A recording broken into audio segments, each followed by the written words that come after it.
call the Speaker.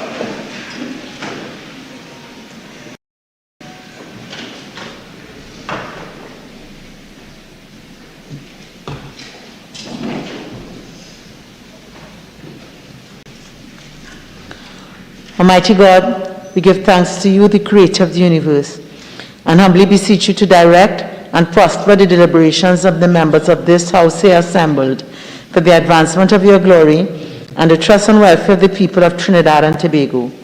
Grant that peace and happiness, truth and justice may be established among us for all generations. Amen, Amen, Namaste.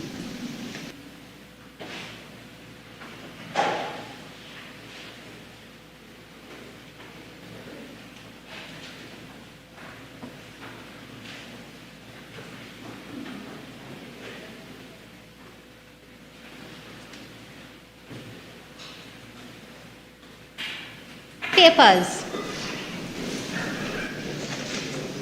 The Minister of Finance.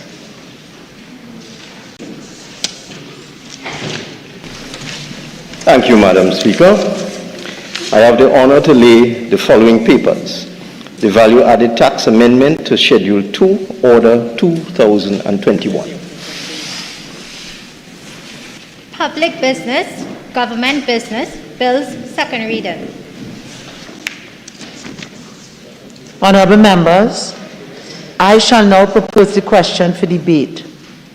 The question is that a bill entitled An Act to Provide for the Service of Trinidad and Tobago for the financial year ending on the 30th day of September 2022 be now read a second time. Leader of the Opposition.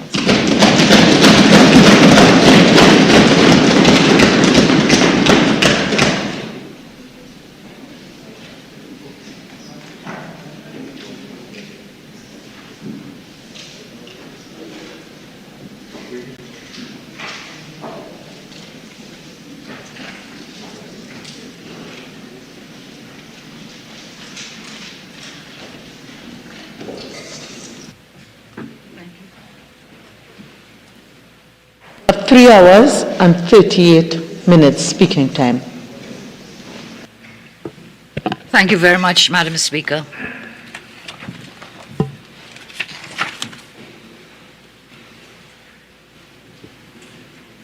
Madam Speaker, in public life, you know, we end up giving speeches at many events. And I'm reminded now of one of my most favorite introductions when I went to give a speech. When I was Minister of Education, we would go to school graduations and make speeches. One year I went to a school in Superior, and the teachers decided they would not have an adult introduce me. They will ask one of the students. So a young boy comes up, about 11-year-old, 11 plus, he had just written the SEE. He comes to the microphone and he says, "My job here is very simple. All I have to do is introduce Kamla. So I am not going to make any long, boring speech, but I will now introduce you to the person who will, Kamla Prasad Bisasa." I trust, Madam, today it is not my intention to make any long, boring speech, but I think this is a very important debate, and I thank you for the opportunity to contribute. I have sat in this esteemed house for almost 27 years. Over 25 of those years were at the behest of the great constituents of Superior, whose ongoing vote of confidence in me is something I will always cherish. During those years, when I contributed to the national budget, I did so as a senator, I did so as an MP, I did so as a minister, I did so as a prime minister, and I did so also, and I'm doing today, as opposition leader. And during all those years, I've always been cognizant that I speak for and on behalf of all the citizens of Trinidad and Tobago. Not just my beloved constituents, not just UNC supporters, not just the over 309,000 persons who voted for a great UNC party last year in the elections, but for every single citizen of this country, this great country, because that is the role of persons as us, as members of Parliament in this esteemed House. We are duty-bound to make legislation and policies which seek to protect and serve the interests, the rights, the welfare, the very lives and livelihoods of our citizens. You see, Madam Speaker, they are our employers. We are elected to serve them, and failure to do so in any and every possible way is nothing short of a dereliction of duty. I rise today to fulfill this sacred duty as an MP and as the opposition leader of Trinidad and Tobago to speak on behalf of citizens of our very beloved country. I have to say, with the heaviest of hearts, that the government has shirked in its duty. They have violated the very principles of membership in this esteemed House. They have used their razor-thin parliamentary majority to consistently abuse the spirit and intent of our sacred Constitution. They have effectively declared war on the citizens of Trinidad and Tobago, especially in the last year.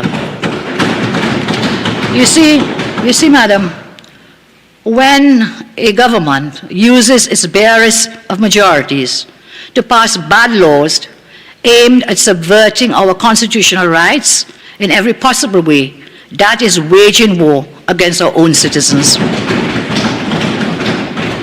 When at the beginning of a global pandemic, despite the opposition pleas and warnings, a government chooses to ignore the health and safety of its own citizens for the sake of who knows what, and then desperately engages in treacherous, misleading propaganda to fool citizens, such as dangerous disinformation, that is a war against the people. When that same government then disingenuously attempts to hide crucial health statistics regarding the pandemic, even as the country sees an alarming, baffling increase in COVID-related deaths, and when that same government fools the people into thinking it is safe to go to Tobago for Easter, or that it is safe to line up in your thousands in the rain for COVID vaccines that were never available then in the first place. That too is war against our citizens. When the government then proceeds to lock down a country and restrict citizens from doing anything and everything, imposing useless curfews and other willy-nilly chaotic half-wit policies because of his hapless, useless Minister of Health, who is clueless, incompetent, and a failure, that too is war on the population. When a government shamelessly blames citizens for its own woeful mismanagement of the pandemic and then threatens to keep citizens in a permanent state of lockdown, deliberately engendering joblessness, hunger, economic health, and social destruction, simply because the government just cannot do anything right, that too is war against our citizens. When a government openly promotes discrimination amongst the population by engaging in hate-mongering and divisiveness between vaccinated and unvaccinated citizens, when it robs the nation's children of their right to an education, when it viciously bullies, defames, and seeks to destroy every citizen who dares to speak out against their failures, against their incompetence and their tyranny, that is also war against the country. When a government engages in overt privatization of democracy and seeks to destroy, taint, and bring into public odium and ridicule every single independent office in our land, including the Independent Police Service Commission, even whilst crime and criminality is increasing, I say that is also war against the people. When a government comes to Parliament at the country's lowest point in our history, economically, socially, and otherwise, and presents a budget that is nothing short of an exercise in false promises, gaslighting, and pure nonsensical pronouncements, a budget aimed at pulling wool over the eyes of a desperate population, a budget that is an exercise in ongoing conmanship, that too is a war against the people. Further, when that government shadily takes over 100 million of taxpayers' dollars to pay off its well-oiled friends, but in its shameless conch-up budget chooses to tell a starving, desperate, pauperized citizenry who are forced to choose between feeding a children or paying rent, they say, let them eat biscuit and pigtail. That is a worst kind of war against the population. Madam, I'm here today to say, like I've been doing since 1994, I stand in this honorable house, I will do so inside this house and outside of this house. I will meet with anyone on the pavement. And I will fight for the people of our country with all the legal and parliamentary powers that are afforded to me by our Constitution and in accordance with my conscience and my humanity. And so too will my members of the team. Today my presentation is titled, Rescuing, Rebuilding and Restoring Trinidad and Tobago, a government at war with its own citizens. It is a time to take back our country from tyrants.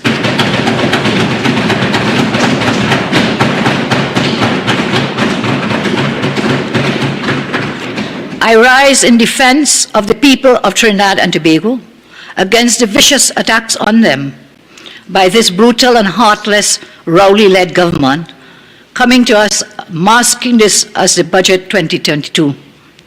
I intend to be opposite to the minister who was long on rhetoric but short on substance. I intend to unmask them and demonstrate how they have once again failed the people of Trinidad and Tobago.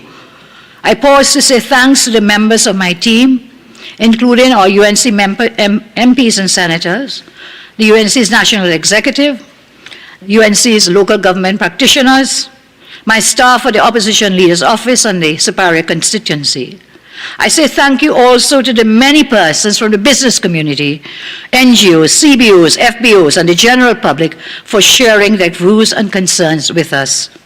I reassure our citizens that we in opposition hear you. We will continue to listen and then lead. We will continue to be your voices in this Parliament and outside of this Parliament.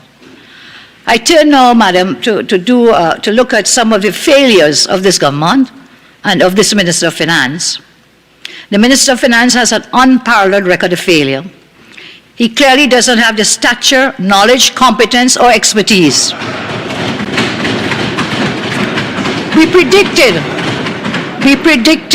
We expected him to come with, inter alia, the same litany of lame excuses to justify his failures. The same overblown self-congratulations for doing the very minimum of what he's required to do. The same pie-in-the-sky schemes which will, given his record, end up in the same dustbin of his previous failed ideas. The same broken promises, PNM promises never materialize. I'll just name a few. There are numerous ones here, and I'll just name a few. The National Statistical Institute promised since 2016, and we see it again repeating itself here in 2022. Special economic zones promised since 2017, repeat again in 2022. Construction promised Point 14 Highway, you know, since when? Since 1962, the BNM has been promising the Point 14 Highway. We started it, they stopped it, and back again in this year's budget statement. Broadband services, free Wi-Fi, promised since 2015 and now again repeated here in 2022. I remember hearing the minister in a previous incarnation budget statement talking about free Wi-Fi in buses. Which bus has a free Wi-Fi in it? Repeat promises, nothing delivered. Agriculture stimulus package in 2018, again here now in 2022. Public utilities, since 2015, repeating about improving water supply and people still suffering to get water. In my own constituency, I see it and elsewhere. Manufacturing, repeat, improving the ease of doing business index, promised since 2018 and again back here in 2022. ICT education plan, promised since 2017, not delivered. And in this regard, we expected this and more. And we were not disappointed. He did not disappoint in this regard. Amongst the substance missing from this budget, as it has been for the last 6 years, is hope, vision, and a plan for the future. For the 7th time, this Rowley-led government has presented a budget bankrupt of ideas and policies to generate economic growth and to create jobs.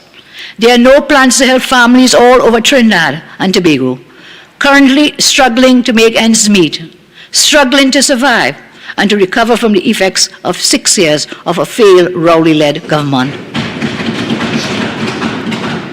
Apart from the predictable emptiness of the minister's statement, there was an added element that is truly alarming, madam. They did not identify a single new revenue stream, even whilst acknowledging that our revenues have been declining. Not a single new revenue stream. And on top of that, not a single plan to create one new job. Not a plan. In 59 years as an independent nation, this is the first time a government has presented a budget statement without giving the expenditure, without accounting for its expenditure in the previous fiscal year, without telling us about its revenue, without telling us about expenditure in last fiscal year, which is coming to an end. And nothing about the deficit, nothing. But we know why. They didn't want us to hear it, to find it. These are the basic elements of a budget statement. And so, deficit, I'll share with you in a moment what that is at the end of this fiscal. This government has attacked everyone who calls out their untruths. The economists, the rating agencies even, journalists and many others. You don't dare say a word, they attack you. They call you out when we call them out. Now it seems the government is attacking mathematics itself, because for them, mathematics is our anti-PNM as well. As I said on Monday, in this budget, this conman's budget, the maths not mathsin. The maths not mathsin. The numbers just do not add up. And with all of this, there is zero accountability. What the minister presented, some would say, madam, maybe not I, but some would say, it is not a national budget. Let's call it what it truly is a PNM hustle, a hustle.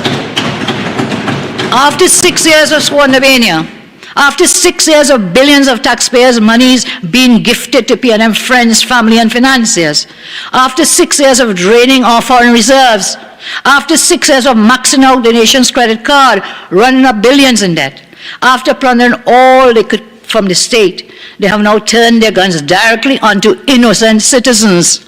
With this weaponized budget statement, the Rowley-led government has declared war on the middle class, they've declared war on the working class, and they've declared war on the most vulnerable in our country. I want to remind you that something very revealing was said by the Honorable Prime Minister shortly after the 2020 election, when this Prime Minister was asked how he intended to bridge the gap between the rich and the poor. Do you know what he said? Do you remember? He said, I'm not really trying to interfere with the bridge between the rich and the poor, because there is nothing wrong with the rich getting richer. Imagine this is our Prime Minister. Meanwhile, most of the population struggling with job losses, high food prices, rising rents, mortgages, and so on.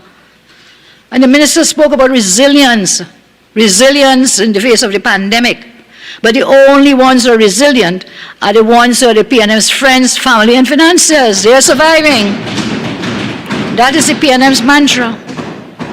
You have to wonder if the cabinet is not being used to conduct the affairs of people, or instead is being used to conduct business deals, madam. You have to wonder.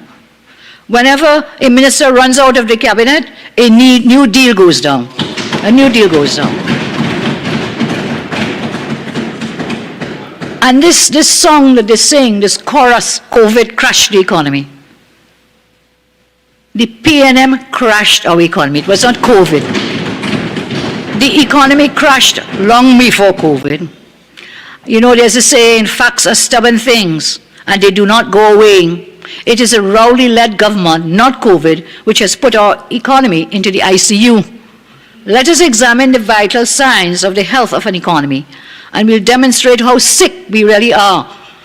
These include collapsing GDP, unprecedented unemployment, dangerous debt, fall in credit ratings, depleted foreign reserves, negative foreign direct investment, and of course all the various raids on the HSF. Let's look at decline in GDP first. This is a critical and common measure of the health of an economy, the GDP, gross domestic product. According to the government's own figures, the country was producing $16 billion less in goods and services in 2019 than it was producing when we were in office in 2015. This was the worst contraction in more than 3 decades, and this was before COVID. GDP, by 2020, the GDP declined from 2015 worsened by 27.7 billion. GDP per capita, when my government left office in 2015, was over $126,000. Today, under this incompetent government, GDP per capita has fallen to $104,000. And here's a stubborn fact. Every citizen of Trinidad and Tobago was $21,452 richer under the government I led than they are today. COVID did not make our citizens poorer. The Rowley-led government did so. I turn now to rise in joblessness. And I say again, the maths not mathsing. The ability to create jobs is another fundamental indicator of an economy's health. Currently, this government has not even bothered to collect data on the current state of joblessness. That alone should be a glaring indication that they have no concern about getting people back out to work.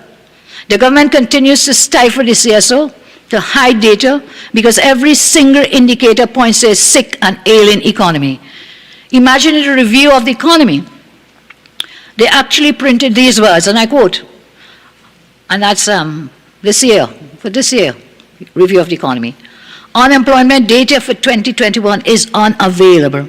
However, information on retrenchment notices and other indicators monitored by the Central Bank of TNT suggests that the labor market conditions remained constrained in 2021. What indicators have you been monitoring that you could make such a statement?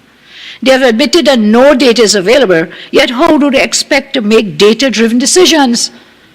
In that 2020 National Insurance Board report, which was only laid after we threatened to take the minister to court because they were hiding that. That book tells you things about employment and so on. It's only when we sent the pre-action letter, that the minister hurriedly laid it. That 2020 NIB report shows that more than 112,000 people have lost their jobs since they came into office up to 2020.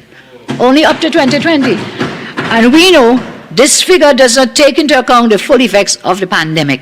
So that for this year of 2021, that report will not provide the data. Since the onset of the COVID pandemic, in the first quarter of 2020, in addition, from the private sector, several businesses have sent home workers.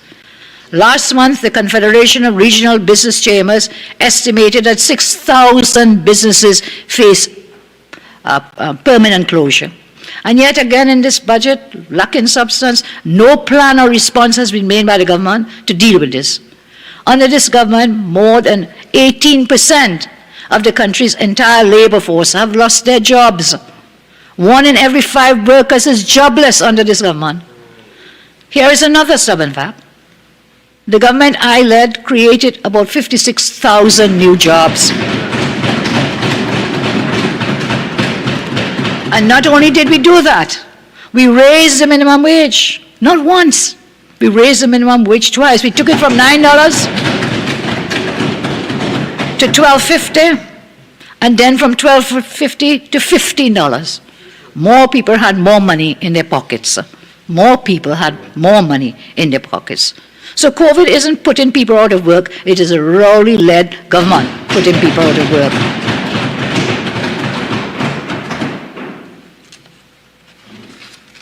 I look now at taxes, madam, revenue. In the last 6 years, hard-working citizens across our nation have seen their already dwindling incomes decline further as this government demanded they hand over more of their money via various taxes, a plethora of taxes. And when I said we created $56,000 under my watch, we did so without introducing a single new tax, not one tax. Here we are, this government. They introduced VAT on essential food items, even as people are now lining up by the thousands for hampers. And then you call them greedy. You call them greedy. A tax on tires, even though across the country there are more potholes on road. Someone told me the PNM is the pothole national movement.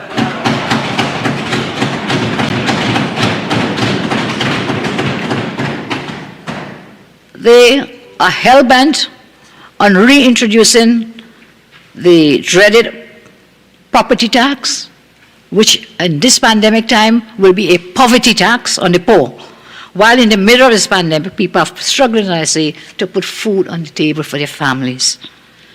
They establish an online purchase tax of 7%, imposed on citizens to force them to buy from bulk suppliers who impose markups on goods to secure supernormal profits, and some of them happen to be PNM financiers as well. They also reduced the gas subsidy, forcing taxi drivers and struggling families to pay more for transport, and we all know the domino effect as this cost is passed on. And you know, I see now Guyana. We used to be the paradise, we used to be the #1 in the CARICOM and so on. Guyana is recently, they have reduced the cost of their fuel, in effect subsidizing it, whilst we are busy dismantling that regime that existed. Can anyone who lives in TNT today say they are getting value for money from this punishing regime of the Rowley government? There's a famous phrase, taxation without representation is tyranny. What this government is doing is terrorizing our population. Here is another stubborn fact. The government I led removed the VAT, as I say, on over 7,000 food items. And so they are now trying to catch up by using the model that we had of zero-rated matters, but then that's another issue when we get there. So get to the VAT now.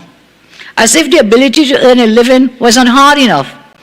Citizens are being rocked by the sharp increase in the price of staples and food items. On removing VAT from certain food items, the minister suggested that the substantial food price increase was due to the effects of the pandemic, such as trade and shipping issues, which he said will work their way out. So now that their backs are against the wall, what do? They have now reversed their previous position and returned to the UNC program of zero rating basic items.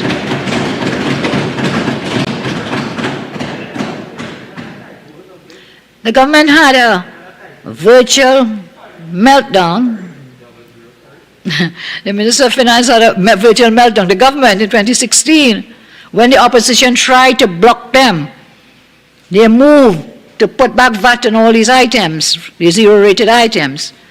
The minister was scathing in his criticism then, decrying our VAT plan as a populist move to gain the support of the people. So what are you doing now? You let people suffer for all these years, and then you come and you want to drop items. So you say, is he curry lovers? Curry zero-rated. When they caught you, when you were caught out, your explanation was it was a typo. Well, some people feel this whole budget statement is a typo. There's nothing in it, nothing in it. But when we did it, we were helping to put food on the table for many families, and I make no apologies for that, for zero rating those items.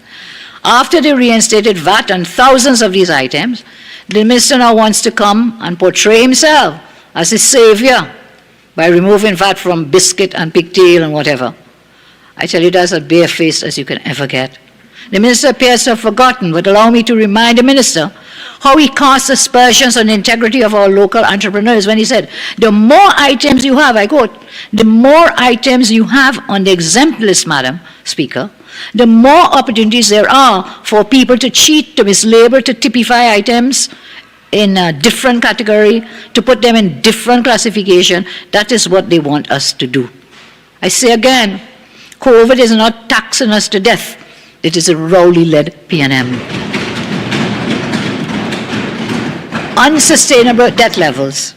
Any economist will tell you that economic growth is the foundation of a successful economy. In the past 6 years, this Minister of Finance has acted like a reckless teenager with a credit card. For the past 6 years, he has gone on a wild spending spree with no thought or clue on how to repay his spending, except how? Taking from the safety net, from the HSF, and increasing borrowings. Indeed, this government increased the borrowing limit under the Development Loans Act by $10 billion in July 2021. This increase places borrowing limits under 3 statutes at TT $145 billion. He increased also the limits. In their first months in office, this PNM government rushed in December 4, 2015, first month in office, December 2015, to increase borrowing limits by $50 billion up to $120 billion under the Development Loans Act, External Loans Act, and the Guarantee Loans Act. So every one of these, when they came in, rushed to increase the borrowing. So you mean you could borrow more. Instead of creating economic growth, they continued borrowing at the expense of our future generations. This irresponsible government has run 5 consecutive years of massive budget deficits since September 2015, totaling $61.7 billion cumulatively. 7.9 billion in fiscal 2016, 13.5 billion in fiscal 17, 5.7 billion in fiscal 2018, 4 billion in fiscal 2019, 16.7 billion in fiscal 2020. And Madam Speaker, Minister did not disclose the deficit for the last fiscal year. I said it. That's the year we are ending now, and we're supposed to be reporting on. That's what we do in a budget statement. And that, Madam Speaker, for fiscal 2020 to 2021 was $13.7 billion in deficit. The minister is now projecting about $9 billion for this fiscal year upcoming. We will wait to see what happens there. So a whopping $16.7 billion. And according to figures provided by the minister, in this recent year, $13.7 billion in deficit. This government has been so reckless that the most recent estimates reveal that the country's net public debt stands at $125 billion. $125 billion. This is from the Central Bank of Trinidad and Tobago. This is the highest ever in our history. Our debt to GDP ratio is over 84%. 84%. There is another stubborn fact then. Under the government I led, our debt to GDP ratio was a mere 47.2. That has now climbed under them to 84%, which is really very slippery slope to be on. It's a risky place to be. This is exceedingly high debt ratio. And we were able to keep that debt ratio, 47.2%, because my government actually had a clear economic policy and competent people. Today, the debt to GDP ratio stands, as I say, whopping 84. Could the member with the offending device please leave the chamber and get it under control? 3 hours. I spoke for half hour. Pick a paper, please. Thank you, madam. Thank you.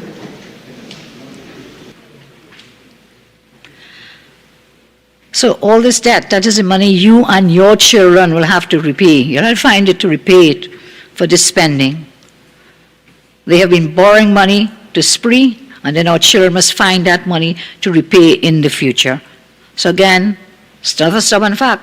COVID is not driving us to bankruptcy. It is a Rowley-led PNM. I turn now to credit ratings, another indicator to assess the health of our economy. A sovereign credit rating speaks to a nation's ability to repay its debts. So we have this massive debt build-up, and then the rating tells us, are we able to pay? What's going to happen? This is very critical to attract foreign direct investment. Under this Rowley-led government, TNT has gone from being classified as a high investment grade country to one that cannot be trusted to repay debtors, to pay the creditors. Our credit rating is now so bad, I think that not even DSS would want to lend money to this government. I don't think so. In 2015, when they came into office, they inherited from my government a sovereign credit grade of A stable from Standard & Poor's, one of the highest investments grade a nation can get. By December 2015, Standard & Poor's announced an immediate drop in the country's credit ratings. It just came in the election in 2015, and by December, drop in our ratings to negative. That downward spiral has continued over the last 6 years to this day. Thanks to this government, S&P now rates us as BBB minus negative. This is like just one notch above junk status. Just a notch above junk status. How risky that is. The minister came here talking about how many countries that are below us and whatever and whatever. Well, I have an atlas that I looked at. And I'll show it to him, and I'll ask him this. Show me one country in the whole world where there has been such a drastic credit rating slide taking place. Show me one. You took 6 years to undo over 3 decades of economic progress. TNT's A sovereign credit rating took us decades to acquire, and from them you came in on a slide, downhill, downhill. This is where the minister has brought our country to. As if that is not bad enough, a negative outlook means a real and current possibility of a further downgrade in the near future. You remember one year when the minister didn't like the ratings, he said he'd go and hire another company, the name of it was Fitch. Fitch. I wonder what Fitch had to say, because I don't think the country ever found out. Maybe he could tell us what Fitch said. I say, madam, it will take a UNC government to rebuild and restore our credit rating. A report by the other ratings agency, Moody's, issued just over a month ago, highlighted that Trinidad and Tobago continues to massively underperform. In fact, Moody's went so far as to say that after 6 years of this Rowley-led government, the country's macroeconomic institutional capacity, including fiscal and monetary policy frameworks, are weaker than most other peer countries. So when you're comparing, Minister, you compare apples with apples, grapes with grapes, oranges with oranges. You compare with your peer countries, and you don't pick out of a hat to justify that we better than them and they worse off than us. Peer countries. In other words, the government is failing.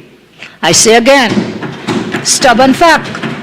COVID didn't take our economy to junk status. It was a Rowley-led PNM.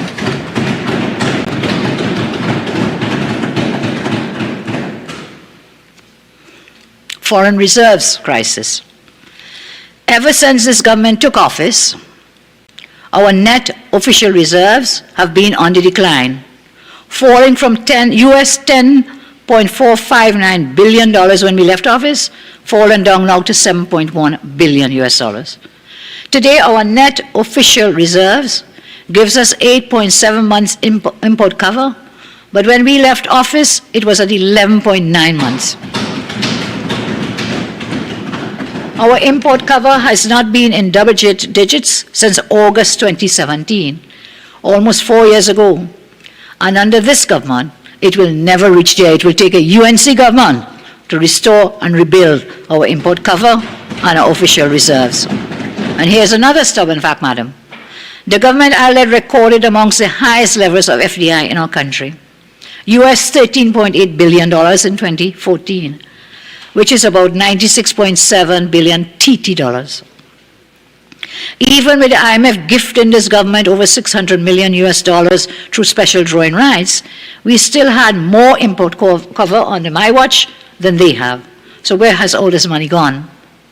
It only took this government about 94 recusals from the cabinet to make almost $4 billion US disappear. Today, small and medium-sized businesses are struggling to get the forex they need to survive, while the friends, the family, the financiers continue to record profits. When small businesses email the Prime Minister begging for Forex, what does the Prime Minister turn around and say? What did he say? Kiss my hands. Kiss my hands. Banks have begun limiting credit card limits of U.S. purchases, while conglomerates friendly with the government get the dollars they want, the U.S. Again, COVID did not take away our Forex. It is this Rowley-led government, through friends and family and financiers, who did. I talked about foreign direct investment. The PNM government, and Madam, I'm going through all these indicators, macro indicators, because they are the signs, the vital signs for assessing the health of an economy. This government has been the most anti-business in our history. Every day we are seeing businesses from cement makers to IT companies, and especially those in the energy sector, shutting up shop or shipping out elsewhere. Today, even Unipet is reported to be taking their money out to invest in Ghana. Investors are taking their money out of Trinidad and Tobago at an alarming rate because they have no confidence in this government and their half-baked economic plans. Under this government, our total net FDI from 2016 to 2020 is, guess what? Minus, madam. Minus $11.7 billion. Negative, minus. This is almost $12 billion wide pothole in our road to recovery. And here's another stubborn fact. Under the government I led, Trinidad and Tobago attracted amongst the highest FDI into the country, 7.1 billion US, 48.3 billion TT dollars. This same government is responsible for our country losing almost $10 billion in foreign direct investment in just 5 years. So COVID is not chasing away the investors, you know. They're being chased away by the Rowley-led government.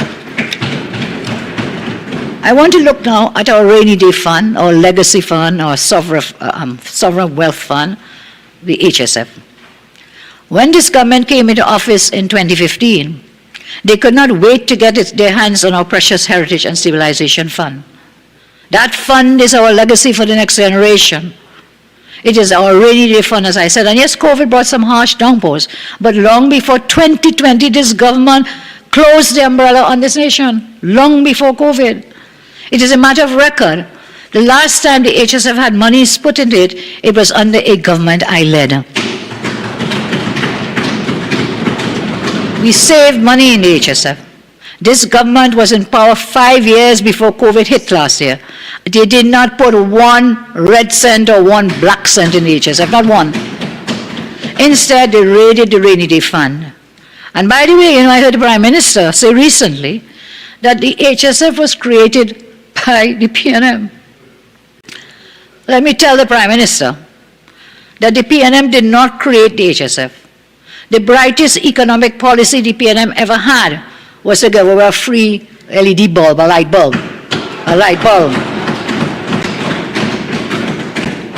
The minister went into great detail on how the IMF works, but apparently he probably needs to let the Prime Minister know how HSF works.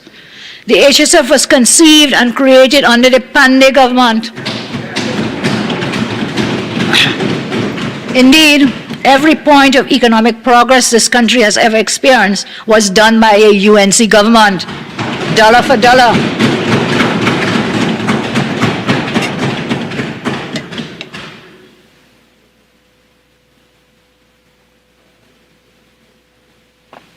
Dollar for dollar, education for all, water for all. Guess what? We were known as the box drain government. But you see, if you had kept on that program, all this flooding you're having all over the country may not have come to pass. But I see somewhere, you know, I see somewhere in all these documents and reports now talking about box drains, I'm saying the progress under the UNC government. And when I said this HSF, it was created under the Pandey government.